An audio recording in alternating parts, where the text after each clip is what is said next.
জন্মদিন উপলক্ষে আমরা আজকে মাননীয় মন্ত্রী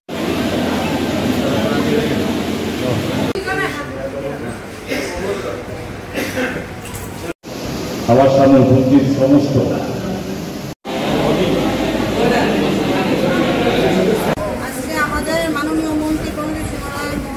আজকে দীর্ঘদিন আপনাদের সঙ্গে আমি আপনাদের সাহায্যে আপনাদের আশীর্বাদ এবং আপনাদের সহযোগিতা যেভাবে রাজনীতির আজকে এই জায়গায় এসে পৌঁছাতে পেরেছি, এটার পিছনে যদি আমি দায়িত্ব এবং যদি বলি কৃতিত্ব প্রাথমিক অবস্থা যেখানে সমস্ত উপস্থিত যারা আছে তাদের মাধ্যমে এটা আমার পক্ষে সম্ভব হয়েছে এবং আপনাদের মাধ্যমে যারা আরকেপুরবাসীর সমস্ত গলিতে মানুষের কাছে যে পৌঁছে যে কিছু কথা বলার সুযোগ আমি করতে পেরেছি সেটা আপনাদের মাধ্যমে আমাকে সম্ভব হয়েছে এবং এতে আমি জানি এতে দল আমাকে যথেষ্ট দায়িত্বপূর্ণ পদে আমাকে বসিয়েছে। আমি আবার আপনার চেষ্টা করি যাতে দলের ভাবমূর্তি এবং সরকারি থাকার কারণে সরকারের ভাবমূর্তি যাতে সকলের সঙ্গে বজায় থাকে, মাথা উঁচু করে থাকে, তার জন্য আমার আপনার প্রচেষ্টা আমি প্রয়াস চালিয়ে যাই এবং চেষ্টাও করি যে দীর্ঘদিন যে দেশ স্বাধীন হওয়ার পরে বিভিন্ন দল এ রাজ্যে ক্ষমতায় ছিল এবং দীর্ঘ 35 বছর যেখানে বামফ্রন্ট শাসন ব্যবস্থায় ছিল, কিন্তু উদয়পুরের বাসী হিসাবে একটা মনের মধ্যে একটা ব্যথা ছিল এবং এটা ঠিক যে ব্যথা এখানে এই যে দ্বিতীয় বৃহত্তম শহর আগরতলাকে বাদ দিলে পরে এবং উদয়পুর প্রাচীন রাজধানী সমস্ত কিছু মিলিয়ে একটা মন্দির সরোবর নগরী বলে মাতা ত্রিপুরেশ্বরী পীঠস্থান সমস্ত কিছু মিলিয়ে যেতে আমাদেরকে একটা বঞ্চিত করে রাখা হয়েছে। দীর্ঘদিন অন্যান্য শাসন ব্যবস্থাতে কখন উদয়পুরকে বাধা তুলে দাঁড়াতে দেয়নি এবং সেই জিনিসকে সামনে এবার চ্যালেঞ্জ নিয়ে আপনাদের সকলকে নিয়ে দীর্ঘ প্রচেষ্টার ফলে আমরা এই জায়গায় পৌঁছাতে পেরেছি এবং আপনি বলতে পারেন যে উদয়পুর এই রাজ্যে এবং কোথাও তাদের বঞ্চিত শহর বলে বলার উদয়পুর ক্রমশ এগিয়ে চলেছে আপনাদের সাহায্যে।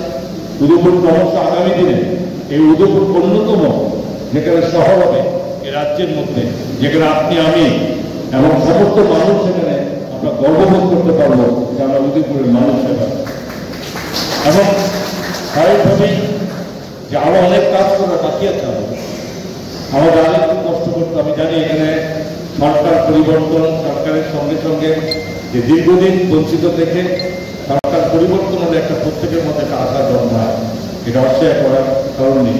প্রত্যেকটা মানুষকে কিছু না কিছু নিজের মতো করে দাঁড়াতে হবে এবং এটা স্বাভাবিক। শুধু আমি আমার সার্ভিস দেবো বাট আমি তার বিনিময়ে কিছু পাবো না, আমি সার্ভিস দেবো কিন্তু আমি শক্তিশালী হতে পারবো না। তো এই দুঃখটা আমি জানি অনেকের মধ্যে আছে এবং সময় আমাদের কথা বলা আমরা এগুলোর জন্য একটা প্রচেষ্টা আছে যে একটা কি জায়গাতে যেখানে একটা জায়গাতে পৌঁছাতে হবে। তো এটা ঠিক যে রাজ্যের অধিকাংশ মানুষের কল্যাণে আমরা কাজ করার চেষ্টা করি। মানুষের অধিকাংশ মানুষ বিশেষ করে মহিলাদের এবং মহিলারা যে অবস্থায় ছিল আজকে সেই মহিলাদের যথেষ্ট সম্মান দিয়ে দেশের যশস্বী প্রধানমন্ত্রী নরেন্দ্র মোদীজির নেতৃত্বে এবং নির্দেশে আজকে আমাদের রাজ্য সেখানে পৌঁছাতে। নমস্কার। আজকে 31 আরকেপুর বিধানসভা কেন্দ্রের জনপ্রিয় বিধায়ক তথা আমাদের অভিভাবক, আমাদের আশা ভরসা এবং রাজ্য সরকারের মাননীয় অর্থমন্ত্রী শ্রী প্রণজিৎ সিংহ রায় মহোদয়ের জন্মদিনকে কেন্দ্র করে 31 আরকেপুর মণ্ডলের পক্ষ থেকে এবং 31 আরকেপুর মণ্ডলের বিভিন্ন শাখা সংগঠনের পক্ষ থেকে সারাদিনব্যাপী বিভিন্ন কর্মসূচি হাতে নেওয়া হয়েছে। এর অঙ্গ হিসেবে আজ সকাল 7 ঘটিকায় উদয়পুর ছনবন এলাকায় লোকনাথ আশ্রম, দশমী ঘাট এবং মহাশ্মশানে একটা স্বচ্ছ ভারত অভিযান পালন করা হয়েছে। এরপর আইটি এবং সোশ্যাল মিডিয়ার উদ্যোগে গিরিধারী পল্লীস্থিত রাম ঠাকুর আশ্রমে ফলের চারা রোপণ করা হয়েছে। ওই প্রোগ্রামে মাননীয় মন্ত্রী নিজেও উপস্থিত ছিলেন। এরপর আমরা উদয়পুর রাজারবাগ স্থিত রাম ঠাকুর আশ্রমে শিশুদের মধ্যে বই, খাতা, কলম এবং দুধের প্যাকেট বিতরণ কর্মসূচিতেও মাননীয় মন্ত্রী উপস্থিত ছিলেন।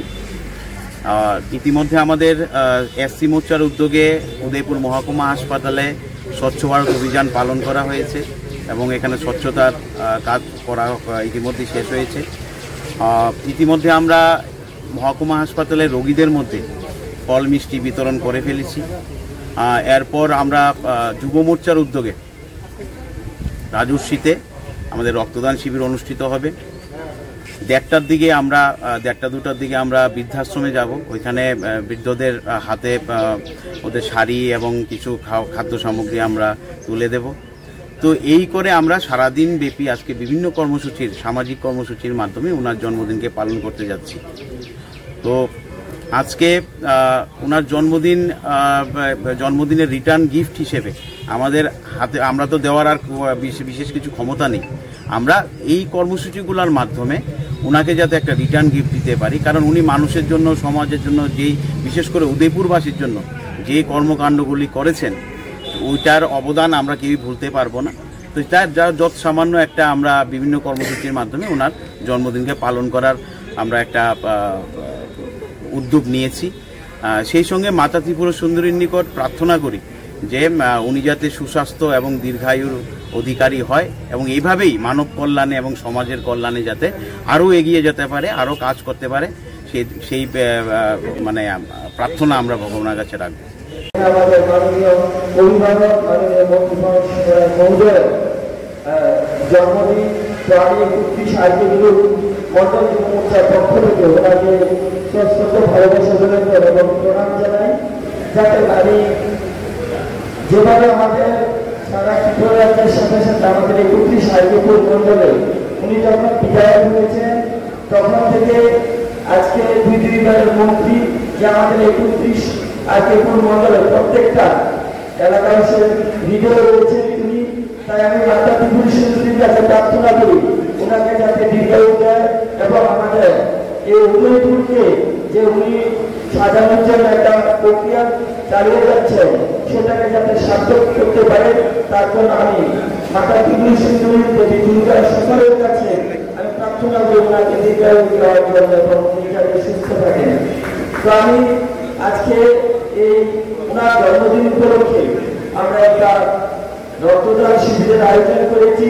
সেই শিবিরের মাধ্যমে যে একটি রক্ত একটি প্রাণ, তো ওনার জন্মদিনে এখানে স্বেচ্ছায় আমাদের অনেক ভলেন্টিয়াররা এগিয়ে এসেছেন। তো তাদেরকেও সকলকে আমি ধন্যবাদ জ্ঞাপন করছি। ওনার এই শুভ জন্মদিনে শুভ মুহূর্তে আপনারা রক্তদানের মাধ্যমে ওনাকে শুভেচ্ছা বিনিময়ের জন্য সকলকে ধন্যবাদ জানিয়ে আমার সংক্ষিপ্ত আলোচনা এখানে শেষ করছি।